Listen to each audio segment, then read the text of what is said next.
if I was working with somebody on this, I would really upfront be challenging them on this notion that rest is not an option. I would be doing some probably quite, harsh reality giving in terms of, well, that might be your belief, but if these are your symptoms right now. If you don't put a pause in and get some rest, this is where you're headed. People can't operate on a burnout level for long without having something disastrous happening with their health. Welcome to Midlife Answers, the podcast where every week we take a real question from people in midlife and break it down with an expert, clearly, compassionately, and in under 15 minutes. Today's question is one I hear constantly. How do I handle burnout in midlife when rest isn't an option? I hear this especially from women juggling work, kids, aging parents, hormones, and everything in between. And let's be honest, for many women, rest isn't an option. The plates don't stop spinning just because you feel depleted. So I brought in Suzette, who through her work as a therapist comes across this topic time and again. Suzette is here to help us understand what's happening in our bodies, what we can do right now to feel less overwhelmed, and how to protect ourselves even when life feels relentless. Welcome, Suzette, to Midlife Answers. Let's dive straight in with the first question, and that is, why does burnout feel so different and often so much more intense in midlife? It does, doesn't it? Yes. From the personal experience, yeah, really intense. In fact, I'm not even convinced I've ever experienced it until midlife. Why does it? I think, as much as we probably don't want to admit it, the effects of aging on our bodies, on our cognitive processes, impacts our resilience and our tolerance for, stress. So that can lead to burnout if it's not being well catered for and looked after. But of course, perimenopause usually starts in our 40s, although 1 in 100 women start before they hit 40. So, that's usually a major factor. So with hormones and, like you said, the onset of perimenopause, menopause, and life in general, it is a time when we are just very, very busy. And I don't think we can live life without a little bit of stress or overwhelm. But what is your advice? How do we differentiate between that day-to-day stress and true burnout when we actually feel that it is having such a major impact that we cannot function day to day? Yeah. Seeking help. I mean, and that can be anything from, I don't know, if you live with others, making others see they need to do more to help you, so that you're not still doing the same amount whilst burnout, because it's a formula that's just not going to work out for you in the end. So whether that's getting help at home with practical things, it might be revisiting what you're doing work-wise and, really looking at your schedule and your diary and getting some gaps in there and some breathers. Maybe seeking some professional support. If you're burnt out, then you're not functioning. And what will that professional support look like then, Suzette? So I would be taking a holistic view of my clients and looking at everything from their sleep pattern, the alcohol intake, because often alcohol, depending on, how much you're drinking, that can really affect your sleep and, your functioning as well, your cognitive processes, memory, sleep schedules, really looking at mood, diet, all of those things, and then looking for some real practical ways that might be quick wins. Yeah. Typically, when I'm working with clients where they're going through all of this and the sleep's disrupted, is we target sleep as a priority. Because if you don't get on top of that, there's lots of other things that we can be working on during the course of being in therapy. But if you're not sleeping, it's hard to take on any suggestions. And so it's breaking down the different areas of one's life who you think that they're struggling in and working with one of those pieces bit by bit. Yeah. Can we also go back to the communication you were saying about whether it's work or a partner? What does that look like then? Because I think as women in particular, we're really bad at asking for help. And just, I often say I'm tired. And if my husband tries to help me, I'm like, no, I'm fine, don't help me. And so I immediately push him away. How do I reframe that and say, actually, yes, can you help me? But without me feeling like I am nagging. That's a good question. Yeah, I mean, tone of voice is everything, isn't it? And how we phrase things. Nagging, is often something that women get accused of, not men. I mean, I don't know if I've ever heard of a man, nagging. I mean, it does happen, but it's usually put on to women, that, isn't it? But it's like a little basic, isn't it? It's like asking nicely has an impact.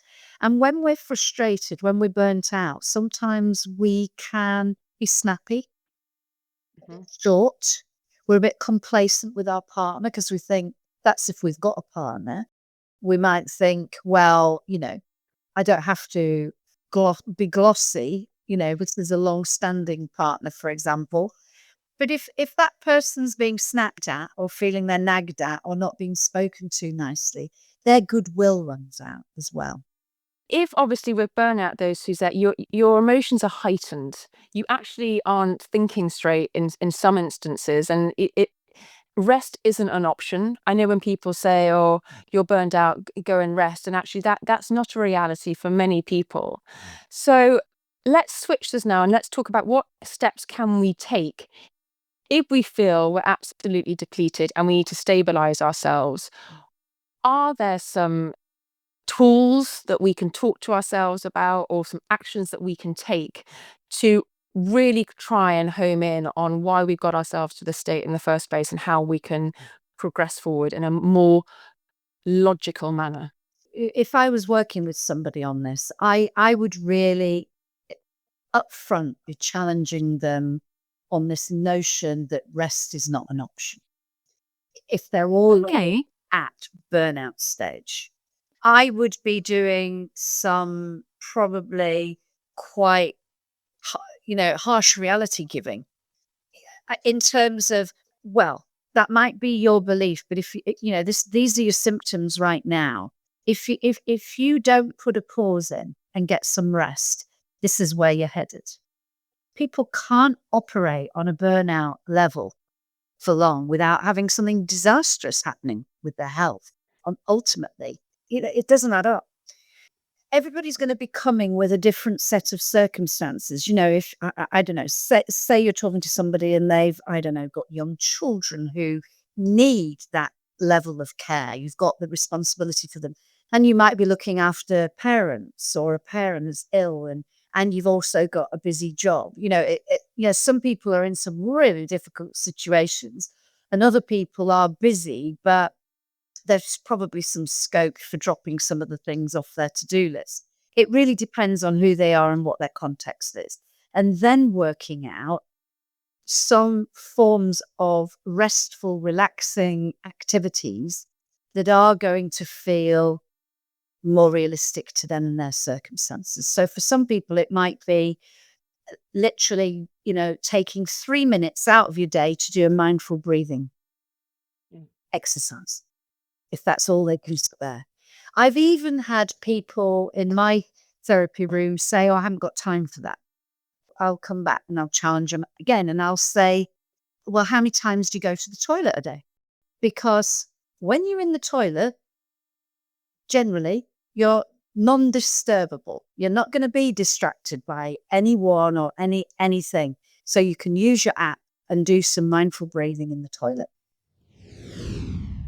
Just a quick one. If you love Midlife Answers and want to support what I'm building here, you can buy me a coffee or a green tea for people that know me. It helps with the behind the scene costs and means I can keep bringing you these honest midlife conversations. The link's in the show notes. Thank you.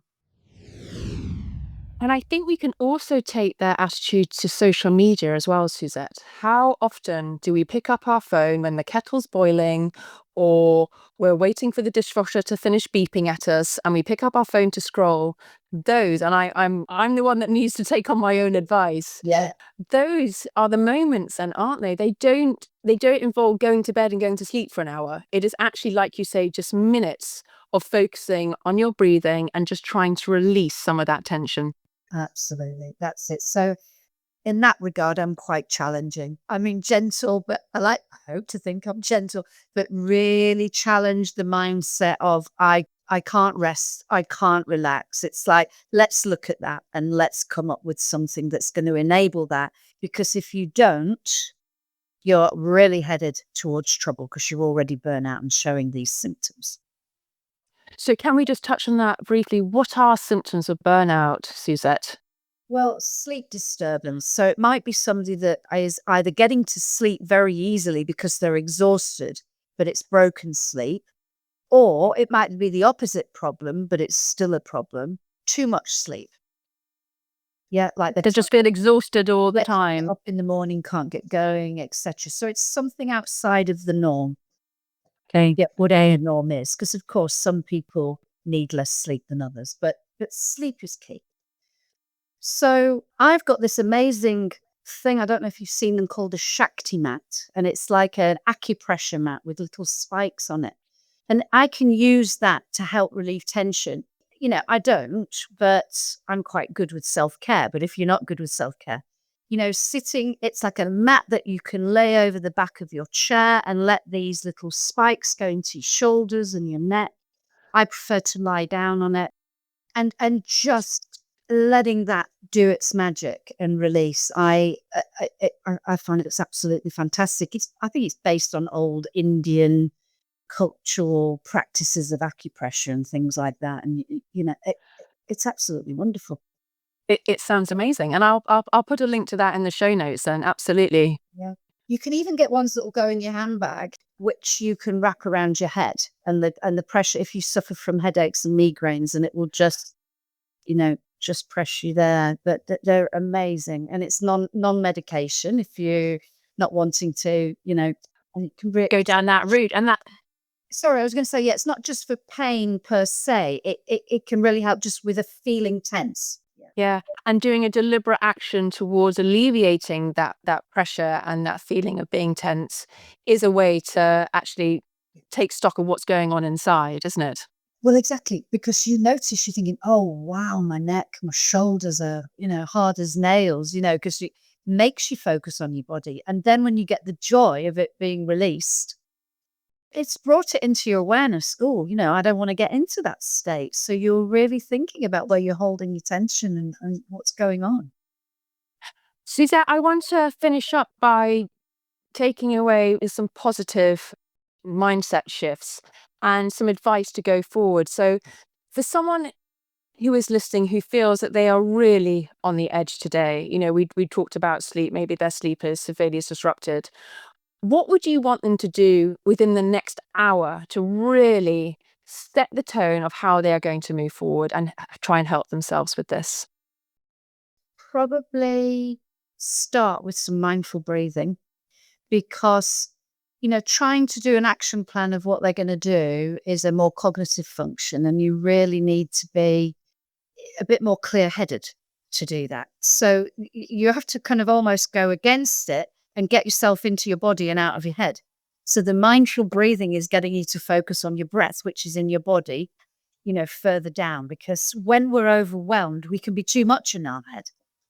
It's random thoughts going everywhere. So I think mindful breathing is such a perfect starting point, I think, for anyone in that situation. And then, if you've done, say, 5 or 7 minutes of that, then with the rest of the hour, you might be feeling calmer, everything's settling down, and then, write a few key things down about what you're grateful for, and then what you might need, thinking about what you need. And then from there on, an action plan might start to emerge. Even if that's, I think I need to start a course of therapy, fine. But it might not be that. But, it's like, what do I need? How do I get the support to make this happen? But it all starts with breath, doesn't it? Again, taking some time to breathe and to just center yourself. Because I mean, I've done it myself in periods of really high stress and with an untreated menopause, back then, not now. I was using mindful breathing all the time and really watching my heart rate, even in a matter of 3 to 4 minutes, coming down by about 5 to 7 or 8 beats. It's amazing. So So powerful. It really works. It's really powerful. It slows the heart rate down. But if the heart rate's elevated because we're struggling, then the whole system is struggling. So, Suzette, it's always great to get personal experiences. If you're happy to, have you had any experiences of severe overwhelm that you're happy to share with us today? Yes, I have. I remember it vividly. I would imagine most people do. I definitely felt I was on the edge of a cliff. And I went to see somebody about it, and a mental health professional. They talked about my circumstances, and I'd had a bereavement and all of that. And they sort of really listened to what was going on. And this guy gave me a piece of advice that I would pass on to anyone. And I have over the years, because I remember it, and it was so helpful. And he just said, you really need to focus on you. You need to look after you and think of something that usually ordinarily makes you feel cared for, feel good within yourself. He said, and then, let's think about how we can action that. So we had a conversation, and I sort of said, well, I've enjoyed going to a spa with girlfriends. That's like my happy place. And so he sort of worked around it, and we realized at the time I was working, I could afford it, and what have you. So I sort of agreed with him. That's what I was going to action. So I went away, and I became very focused on finding a spa break. Invited a couple of girlfriends, and we went away, and we made it quite quick so that it wasn't something I was waiting a long time for. And just the very fact that I got into action and it was coming, that in itself started to help. And then the actual weekend itself, it was just like a complete reset. And it just really got me out of this feeling of complete hopelessness. Because it was like, well, it was getting me back in touch with, well, what are the things that do make me feel better? Like, make you feel back more in control, like you can do. Yeah. And so the takeaway is having a plan and actioning that sooner rather than later. Yeah. It's like planning a holiday, 9 months from now. That is not what we're talking about. We're talking about saying, you're at that edge of the cliff. It's now, it's soon, and it's about you, nobody else. It's thinking about what will work for you that will make you feel cared for. Thank you so much for sharing it. That is invaluable insight, and I know that will be a comfort to so many people listening. Suzette, thank you again for your time today. I've been so grateful for you to share all your advice. Thank you, Rachel. Who else can relate to Suzette's feeling of being on the edge right now? I know I can. At the time of recording this, I'm definitely feeling up against it myself. So this conversation couldn't have landed at a better moment. There's so much to take away from what Suzette shared, especially the reminder that rest is an option, even when it feels impossible. It doesn't have to be a full spa break, like Suzette's story. Sometimes it's literally 3 minutes of breathing whilst you're on the loo. And please don't wait for your self-care to arrive in 9 months' time. Do one tiny thing today. Act now so that overwhelm doesn't keep building in the background. And just a gentle reminder as always, if you're feeling truly at the edge or something doesn't feel quite right, please reach out to your GP or a healthcare professional. You don't have to push through this alone. If there's a question you'd love me to cover in a future bite-sized episode, you can send it over on Instagram at Midlife Answers or via the link in the show notes. And honestly, nothing is off limits. And if today's episode helped, the best thing you can do is follow the show and share it with a friend who might need a little relief and reassurance right now. I'll see you next time with another midlife question finally answered.